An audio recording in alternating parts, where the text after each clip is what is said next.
The marketplace was loud, filled with the cries of traders, the laughter of guards, and the endless shuffle of feet. It smelled of dust, smoke, and fear. In the center of the square, under the burning alien sun, stood a small child. The child's skin glowed faintly blue, their wrists bound by heavy chains. Around their neck was a collar made of dark metal. The slavers tugged the chain and shouted at the crowd. "Worthless," one guard barked. "Too weak. Too small. No one wants this one." The crowd laughed. Some spat in the dirt. Others turned away. No one cared. No one dared. But one figure did not turn away. A man, a human, stood at the edge of the crowd. He was broad-shouldered, his face marked by scars, and his eyes sharp like steel. His clothes were worn, covered in dust from long travels, and on his back hung a bow and a quiver of arrows. He watched the child shiver in silence. He watched the slavers pull the chain until the child fell to their knees. And he felt something inside him ignite, anger deep and hot, a fire that would not stay hidden. The human stepped forward. The guards noticed and laughed. "You want this one?" they mocked. "This one cannot fight, cannot work, cannot even walk without falling." The man did not answer. He walked closer. The child lifted their eyes, wide and wet with tears. For a moment, time seemed to freeze. In that single look, the man saw not weakness but pain, not failure but life.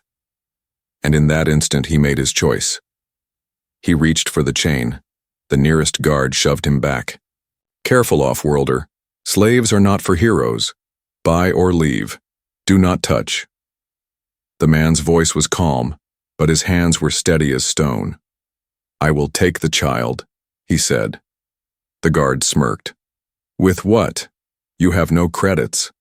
And even if you did, this one is not worth a single coin." "Then I will take them for free," the man replied. The laughter of the guards echoed across the square.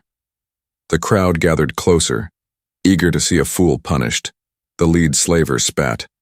"No one takes without paying, and no one defies the chains." The human's hand went to his belt. A dagger flashed. With one swift motion, he cut the chain that bound the child's wrists. The collar clanged to the ground. Gasps filled the air. The child stared in shock, rubbing their raw wrists. For a heartbeat, the marketplace was silent. Then the slavers roared in fury. "Kill him!" the leader shouted. Blades rang. Spears rose. The crowd scattered in panic. The human stepped in front of the child, his dagger gleaming. He moved with deadly speed, striking the first guard across the arm. Another lunged, but the man kicked him hard, sending him crashing into the dust. The child stumbled back, terrified, but the human caught their hand. "Stay close," he said. His voice was firm but gentle. More guards rushed in, but the man fought like a storm. Every strike was precise, every move fueled by burning rage. The crowd could hardly believe it. One human, alone, defying the chains that no one dared to break. The child clung to his arm, trembling. "Why?" they whispered. "Because no one else will," the man replied. But the numbers were too many. For every guard he struck down, two more appeared. The slavers called for soldiers, for hunters, for anyone to stop the human who had shamed them. The marketplace filled with the sound of boots, of swords clashing, of shouts and curses. The man pulled the child toward the alley. "Run," he ordered. Together, they dashed into the narrow streets, weaving between carts and frightened villagers. The child's bare feet stumbled on the rough stone, but the man carried them when they fell. Behind them, the slavers gave chase, their voices echoing like thunder. "You cannot run," they shouted. "No one escapes the chains." But the human did not slow. His jaw was set, his eyes fixed forward. For the first time in years, the child felt a flicker of hope. Hope that someone cared, hope that someone would fight for them. Dust filled the air. The sound of boots grew closer. The human's dagger dripped with the blood of those who had tried to stop him. And yet as they turned the last corner, the path ahead was blocked. A squad of armored soldiers stood waiting, their Weapons raised, their faces hidden behind dark helmets. The human stopped. The child clung to his side, heart pounding. The leader of the soldiers stepped forward, his voice cold and sharp. "You will return the slave, or you will die here." The man tightened his grip on the dagger. His other hand shielded the child. The air was heavy, every sound swallowed by silence. The child's breath caught in their throat. The man's eyes narrowed, and then cliffhanger. The soldiers raised their weapons, and the first bolt of energy lit the sky.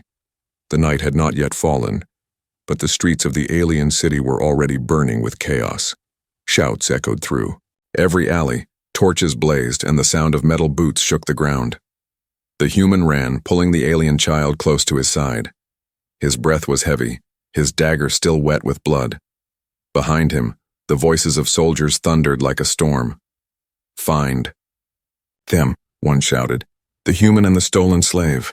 The child stumbled, their small legs weak from years of chains. The human bent, lifting the child onto his back. "Hold tight," he ordered. The child wrapped thin arms around his neck, trembling but silent. For the first time, someone was carrying them away from pain. For the first time, there was a chance of freedom. The human turned down a narrow passage, leaping over broken crates and dodging frightened villagers. He knew every second mattered. Soldiers poured into the streets, their weapons glowing with deadly light. Ahead, the human saw a small desert skimmer tied to a post. It was old, its frame rusted, but its engine still hummed. He sprinted toward it. "Stay down," he told the child, setting them in the skimmer's seat. Blaster fire struck the walls around them, sparks flying. The human leapt aboard, cutting the rope, and slammed the controls forward. The skimmer jolted, coughing smoke, but then lurched into motion. Dust exploded behind them as the vehicle sped down the desert road. The child gasped, eyes wide as the wind whipped through their hair. For the first time, the city walls were falling behind them. The chains were gone, the collar was gone. But freedom was not yet safe. Above them, sirens screamed. Patrol ships rose into the sky, their engines glowing like burning stars. The human tightened his grip on the controls. The skimmer shook violently, its rusted parts rattling, but he forced it faster. The desert stretched out before them, endless and golden under the fading sun. "Will they catch us?" the child asked, their voice small and shaking. The human did not look back. "Not if we don't stop." The skimmer roared over the sand, weaving between dunes. Behind them, a patrol ship lowered, its shadow falling over the skimmer like the wings of a predator. The child clutched the man's arm. "They are coming!" "I see them." The ship fired. A blast of energy scorched the ground, throwing up sand in a fiery wave. The skimmer spun, almost tipping, but the man forced it steady. His knuckles were white against the controls. "Hold on," he shouted. The skimmer dove into a canyon, its walls rising tall and jagged on both sides. The patrol ship followed, its engines howling. The sound shook the canyon like thunder. The child pressed their face into the man's back, eyes shut tight. "They will kill us." "No," the human growled. "Not while I still breathe." The patrol ship's spotlight cut through the canyon, searching, hunting. Another blast hit the rocks, sending boulders crashing onto the road. The skimmer swerved, barely slipping past. The human's eyes darted to the controls. The fuel gauge was dropping fast. This old machine could not outrun warships forever. He needed a plan. Up ahead, the canyon split into two paths. Without hesitation, he turned sharply into the darker one, the skimmer scraping against stone. The patrol ship overshot, circling back, its engines roaring louder than ever. The human slowed just enough to hide behind an overhang. He cut the lights, pulling the child down into the seat. "Stay quiet," he whispered. The patrol ship swept past, its spotlight searching the canyon floor. For a moment, silence returned. Only the wind and the child's frightened breathing remained. Then the ship's engines shifted. It was turning back. "They know," the child whispered. The human's jaw tightened. He pushed the controls forward again, and the skimmer shot out of hiding. The patrol ship spotted them instantly. Its cannons glowed. The chase resumed, faster and deadlier than before. The canyon walls narrowed until the skimmer scraped both sides. Sparks flew. The engine rattled like it would break apart. The child cried out, clinging tighter. "We cannot escape." "Yes, we can," the man said. His voice was iron. Ahead, the canyon opened into the desert once more.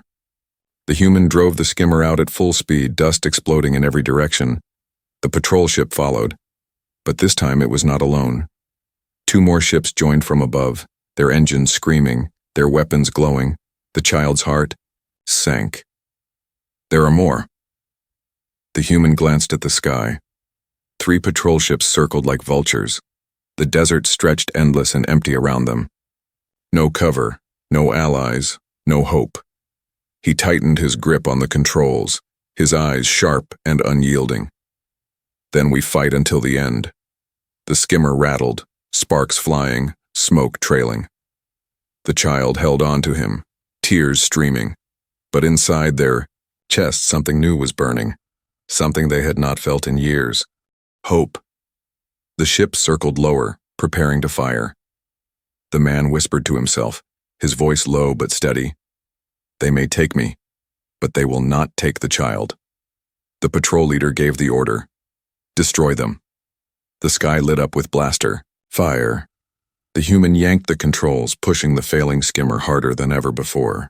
The desert shook with fire and fury, and then, cliffhanger. A massive shadow fell over them. From the sky descended a much larger warship, its cannons aimed directly at the fleeing skimmer.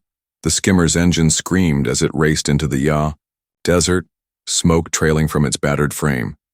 The larger warship that had appeared above fired another blast, shaking the ground and filling the air with fire. The human pulled hard on the controls, guiding the failing craft into the dunes. Sand exploded around them. The child coughed, clinging to his back, their small hands trembling. The skimmer jerked and groaned, metal grinding as sparks flew. Then, with a final choking roar, the engine gave out. The skimmer slammed into the sand, throwing both passengers forward. They tumbled into the golden dust as the vehicle collapsed, in smoke and fire. The human rolled to his feet, pulling the child close. He looked up. The warship circled once, its shadow stretching long across the dunes.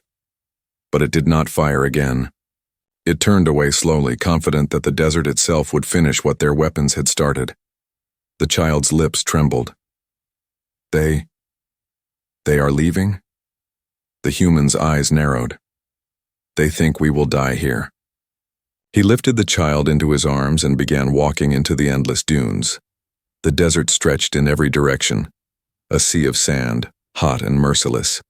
The sun blazed high, the air dry enough to burn in the throat.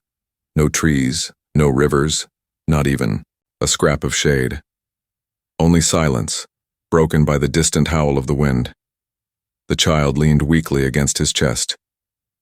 "No one crosses this desert," they whispered. The villagers called it the Desert of No Return. The man's voice was steady, though his steps were heavy. "Then we will be the first." Hours passed. The heat pressed down like a great weight. Sweat soaked the man's shirt. His lips cracked, but he did not stop. Every time the child stirred, he shifted them gently, whispering, "Hold on, just a little further." But the desert was endless.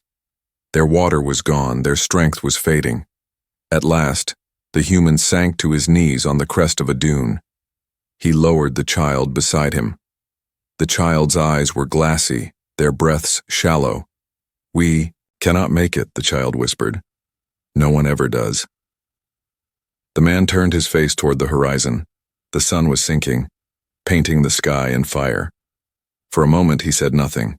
Then slowly he placed his hand on the child's shoulder.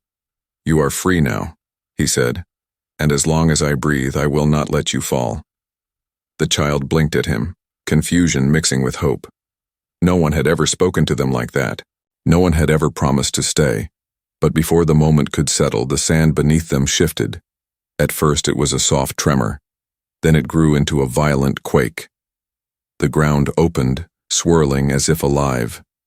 From the shifting dunes rose a monstrous shape, a creature born of the desert itself. Its body was like a serpent, scaled and endless, glowing with heat as if forged in fire. Its jaws opened wide, revealing rows of sharp, glistening teeth. Its roar shook the dunes, and its eyes burned with hunger. The child screamed, clutching the man's arm. "It's the sand beast!" The human pulled his dagger free, though it looked like nothing against the giant. He pushed the child behind him, standing tall in the shadow of the monster. The beast lunged, its massive head striking like a storm. The man rolled aside, slashing at its scales, but the blade only scratched the surface. Sand flew in every direction as the creature coiled and struck again. The man grabbed a broken spear from the wreck of the skimmer, planting his feet in the sand. He waited, breathing hard, his eyes locked on the beast. When it lunged again, he drove the spear upward with all his strength. The tip pierced soft flesh beneath its jaw. The beast shrieked, pulling back, thrashing wildly. The man was thrown to the ground, the spear snapping in half.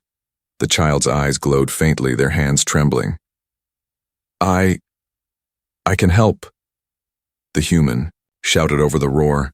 "Stay back!" But the child stepped forward, tears streaming. They raised their hands, and from their palms poured a strange light, a soft blue glow that wrapped around the beast's head. The monster howled, shaking violently as if something inside its mind was being torn apart. The human froze, staring in shock. The child's power glowed brighter, brighter still, until the beast screeched one last time and vanished beneath the dunes, retreating into the endless sands. Silence returned. The desert was still again, though the ground was scarred and broken. The child collapsed, their glow fading. The man caught them in his arms. "What was that?" he whispered. The child shook their head weakly. "I don't know. I never could, before. But something woke inside me." The human looked out across the dunes. The desert was not empty. The child was not helpless. And the journey had just become far more dangerous. Far away, on the horizon, lights flickered. Not the sun, not fire, but moving lights, ships, hunters, searching. The human held the child close, his jaw set. "They know," he muttered. "They know what you are." The child's eyes widened. "They will never stop, will they?" "No," the man said. His voice was hard, but his arms were steady. "Which is why we must keep moving." The desert wind rose again, carrying the sound of engines on the air. The hunters were coming, and this time, they would not underestimate him. Cliffhanger. The glow of approaching ships spread across the night sky, surrounding the desert like a cage. The desert night was alive with the hum of engines. Distant lights drifted closer, like hunters circling wounded prey. The human stood on a dune, his cloak whipping in the wind, his eyes scanning the horizon. The alien child leaned against him, still weak from the strange power that had burst out of them hours before. "They are coming," the child whispered, their voice heavy with fear. "Yes," the man replied. His hand rested on the hilt of his dagger. "But so are we." He led the child down into the shadow of a broken ridge, where sharp rocks rose like teeth from the sand. There they crouched, low, hidden from the sky. The human's face was calm, but his mind raced. The child's power was dangerous, not just to enemies, but to themselves. It could be the reason hunters swarmed like flies. The child looked up at him, eyes wide. "What happened to me? I felt something inside. It burned." Then the beast screamed. The man studied them. "It saved us. That is all that matters tonight." "But," the child's voice cracked, "what if I cannot control it? What if it hurts you?" The human knelt, placing a scarred hand on their shoulder. His voice was low, steady, like stone against a storm. "Then I will still stand beside you. Whatever you are, whatever you carry, you are not alone anymore." For the first time, the child allowed a small smile. A fragile bond had been forged, not in safety but in fire and fear. The moment did not last. A roar split the night. Not the sand beast this time, but the engines of hunter skimmers. Bright beams swept across the dunes, cutting the dark apart. "They are close," and the man muttered. He pulled the child to his side and began to move, slipping through shadows, weaving between jagged rocks. But the hunters were skilled. Soon, the sound of metal feet echoed behind them.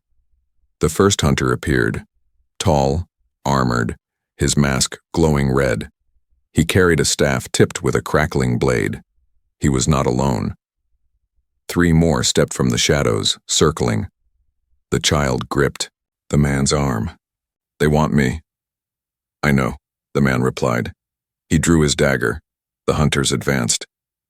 "Human," one hissed through his mask. "You do not belong here. Leave the child and live. Resist, and you both die." The man did not move. His eyes burned like steel. "You will not have them." The hunters attacked at once. The canyon erupted in violence. Sparks flew as blades clashed. The human moved like a wolf among lions, his dagger flashing, his body rolling and striking with deadly precision. He dropped one hunter with a slash across the throat, then spun to block another's strike. But there were too many.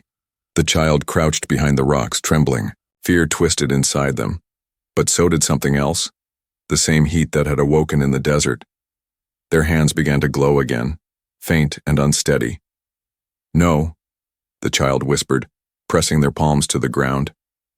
"Not like before. Control. Please." The light pulsed, spreading across the rocks.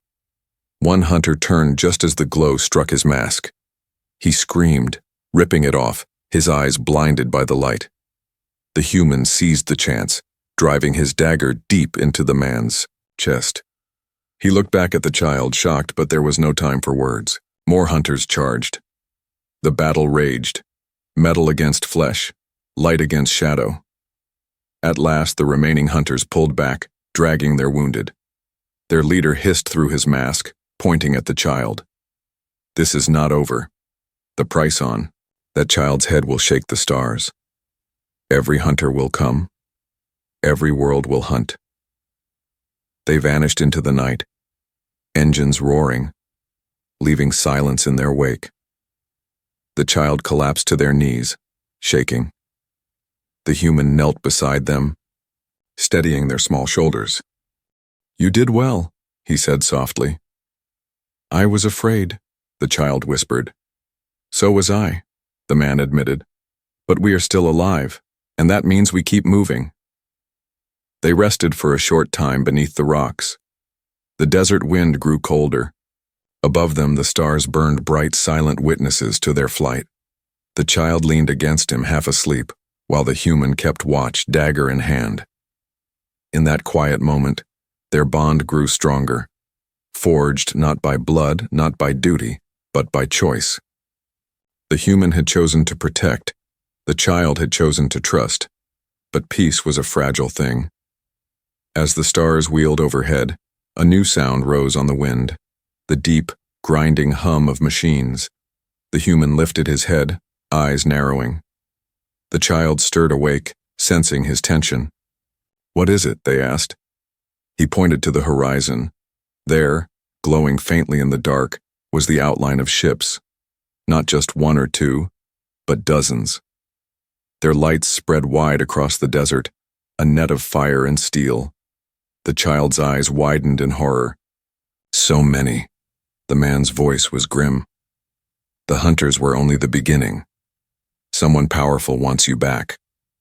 The child's small hand gripped his tightly. "Will we ever be safe?" The human looked at them, this fragile, glowing child who had already changed everything. He thought of the chains, of the desert, of the battle, and his answer was steady. "Yes, but not tonight." The lights grew brighter, spreading across the dunes and circling them. Cliffhanger. Engines roared as a vast fleet of hunter ships descended, sealing the desert in fire. The desert wind howled like a beast, carrying the sound of engines across the dunes. The human stood tall on the ridge, the alien child at his side. Below them, ships and skimmers lit the sands with glowing fire. Dozens of hunters, armored and armed, fanned out in the night. Their voices echoed, harsh and cruel. "They want me," the child whispered, clutching the man's arm. Their eyes glowed faintly in the dark, filled with fear. "I know," the man said. His jaw was tight, his dagger already in hand. "And that is why we cannot let them take you." The hunters spread into a half circle, closing in from every side. Their leader rode a black skimmer, his mask carved with red scars, his voice deep and cold. "Human," the leader called. "Leave the child. You do not understand what you protect. The bounty is beyond gold, beyond credits. Hand them over and walk away alive." The human did not move. His eyes burned like steel. "No," the leader tilted his head. "Why risk your life for something that is not your kind?" The man stepped forward, his voice carrying clear across the sand. "Because they are alive, because no one else will stand for them, and because some chains must be broken no matter the cost." The hunters hissed in anger. At once, weapons ignited, glowing blades and crackling staffs. The desert became a ring of fire and steel. The human pulled the child behind him. "Stay low. Do not let go of me." Then the battle began. The hunters rushed forward, sand exploding beneath their boots. The human met them head-on, dagger flashing. He ducked under a strike, slashing one across the chest, then spun to kick another aside. His movements were sharp, desperate, but every strike was fueled by fury. The child crouched low, watching in terror. Hunters swarmed from every side. The man was strong, but there were too many. "Take the child," one shouted. The child's heart raced. They could feel it again. That strange fire inside, the power that had frightened even the desert beast. Their hands began to glow, trembling with light. "No," the child whispered. "Not now. Not again." But one hunter lunged too close, reaching for them. Fear burst inside the child like a storm. A wave of blue light shot from their hands, slamming into the attacker. The hunter screamed, his mask shattering as he flew backward into the sand. All eyes turned. The hunters froze for a moment, stunned. The human glanced back, his face full of both shock and worry. The leader snarled, "So it is true. The child carries the power. That is why the masters want them."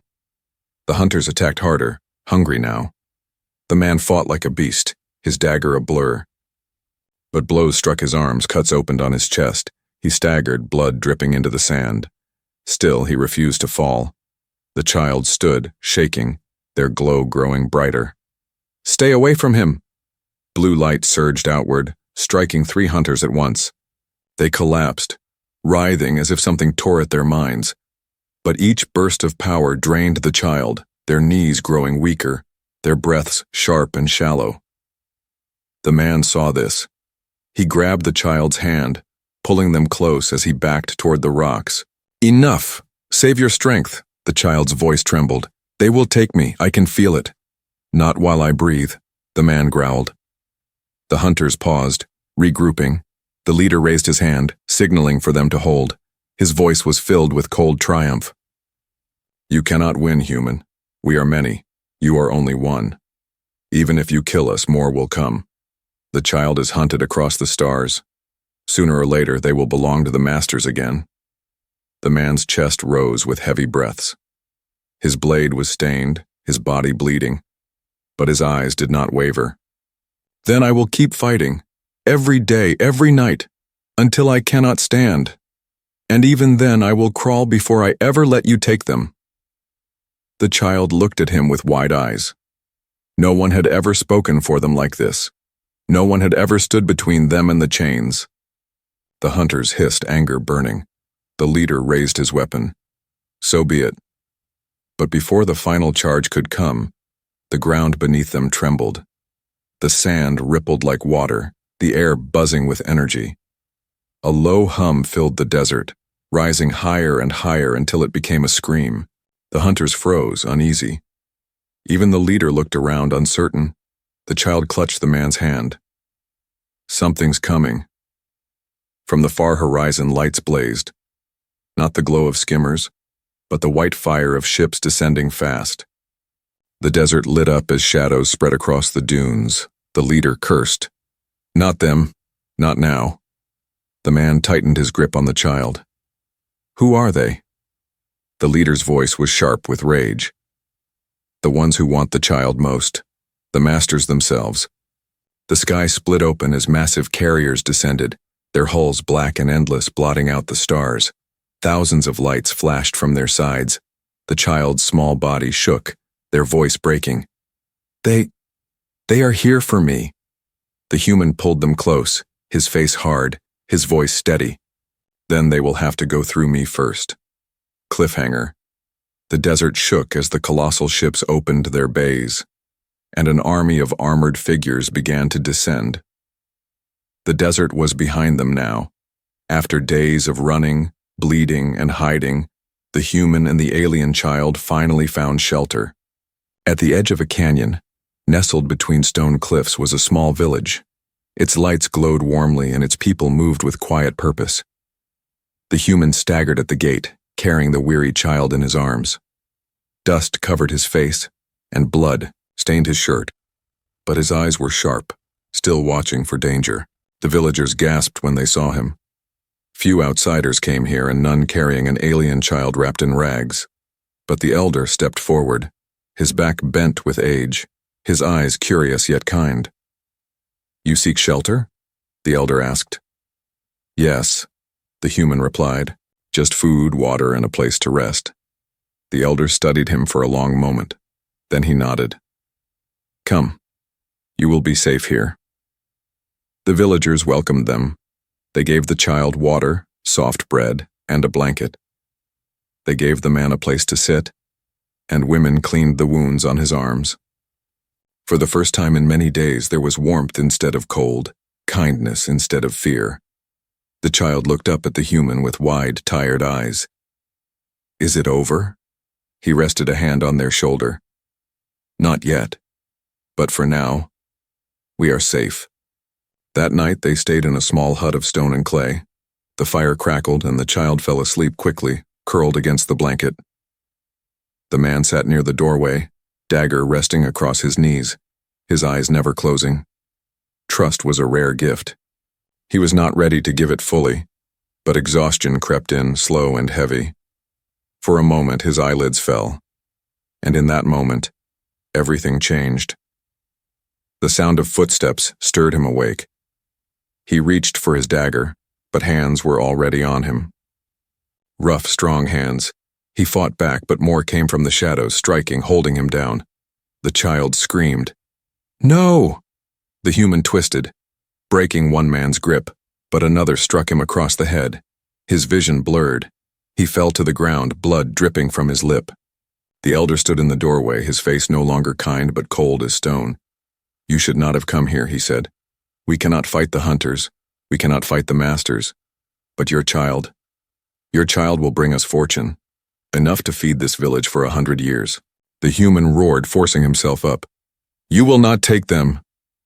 But it was too late. Two men dragged the child from the hut, their small hands clawing at the dirt, their voice breaking with terror. Please, the child cried. Don't. Let them take me. The human lunged, his dagger slashing, but he was struck again and again, beaten down until his body refused to rise. His blood stained the floor.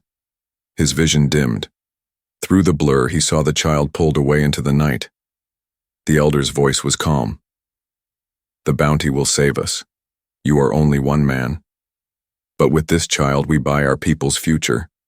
The human spat blood, his eyes burning with rage. You call this future? Selling a child into chains? The elder did not answer. He turned, walking away as the villagers dragged the human outside the walls and left him in the dust. The gate shut. Silence fell. The man lay in the dirt, broken but not defeated. His breath was ragged, his body bruised, but his spirit burned hotter than ever. He pushed himself onto his knees, then his feet, every muscle screaming in pain. His eyes turned toward the horizon. Far away, the glow of engines lit the night sky. The child was gone, taken onto a ship bound for the slave city. The human clenched his fists.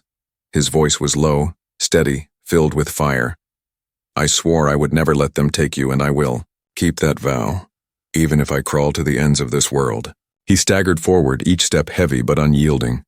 The desert stretched before him once more, cruel and endless. But his heart carried only one thought, one mission. He would bring the child back, and this time, no village, no hunter, no master would stand in his way. Cliffhanger. The slave ship rose into the stars, carrying the child into darkness, while the human, bloodied but unbroken, swore to follow.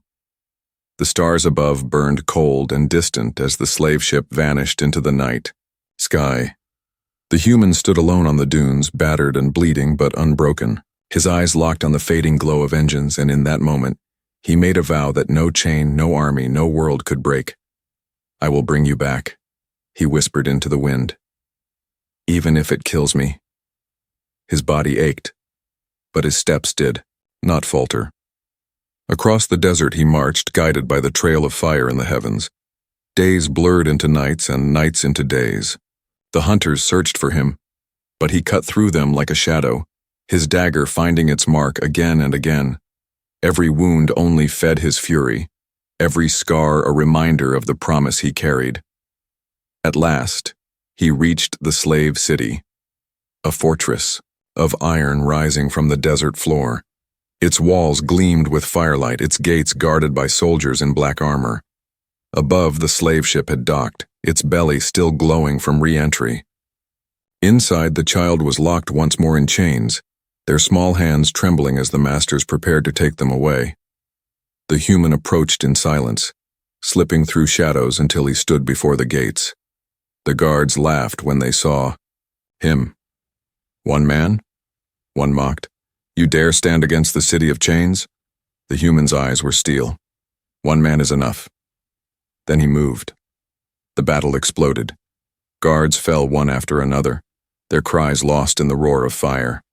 The human fought with the strength of 100 men, his blade flashing, his body moving faster than fear. He climbed the walls, tore through gates, and left a trail of blood in his wake.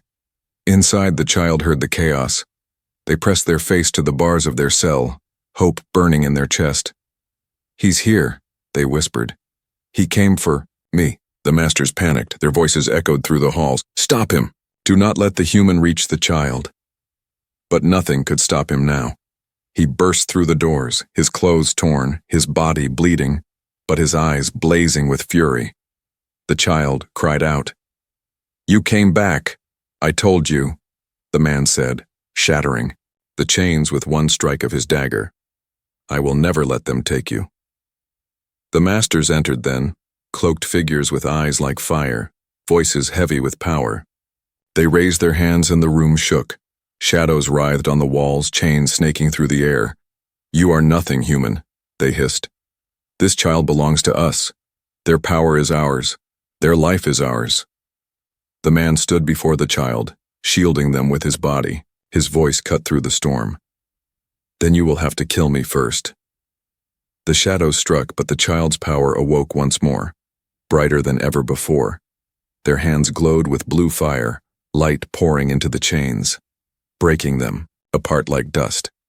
The masters screamed as the glow spread, tearing their shadows into smoke. The human held the child close as the fire burned brighter, filling the hall, tearing the fortress apart. When the light faded, silence fell. The masters were gone. The chains were dust. The walls of the slave city crumbled into ruin. The man staggered, still holding the child in his arms. His body shook with exhaustion, but his voice was steady. It's over. The child pressed their face into his chest, tears streaming. You saved me. He shook his head. No. We saved each other. Outside, the desert lay quiet beneath the stars. Among the wreckage, they found a small starship hidden by the fleeing masters. Its engines still glowed, ready for flight. The human carried the child aboard. The ship's doors closed, sealing them away from the broken world behind. As the engines roared and the ship rose into the sky, the child sat beside him, their small hand gripping his tightly. Where will we go? They asked softly. The man looked out at the endless stars, His voice was calm, certain. Somewhere far from here, somewhere safe, somewhere we can call home. The ship broke through the clouds, climbing higher and higher until the desert was only a shadow far below. For the first time, the child felt the chains truly gone, their future open, their life, their own. The man glanced at them, his eyes tired, but full of fire. You are free now, and you are not alone. The stars stretched wide before them, dangerous, endless, but filled with hope. Together they would face whatever came, and the galaxy, which had long forgotten mercy, would soon remember the price of underestimating one human's will. Final line, cliffhanger, ending. Far beyond, in the black of space, unseen eyes watched their ship rise. A voice whispered in the dark, "The child still lives. The human has them. We will find them again."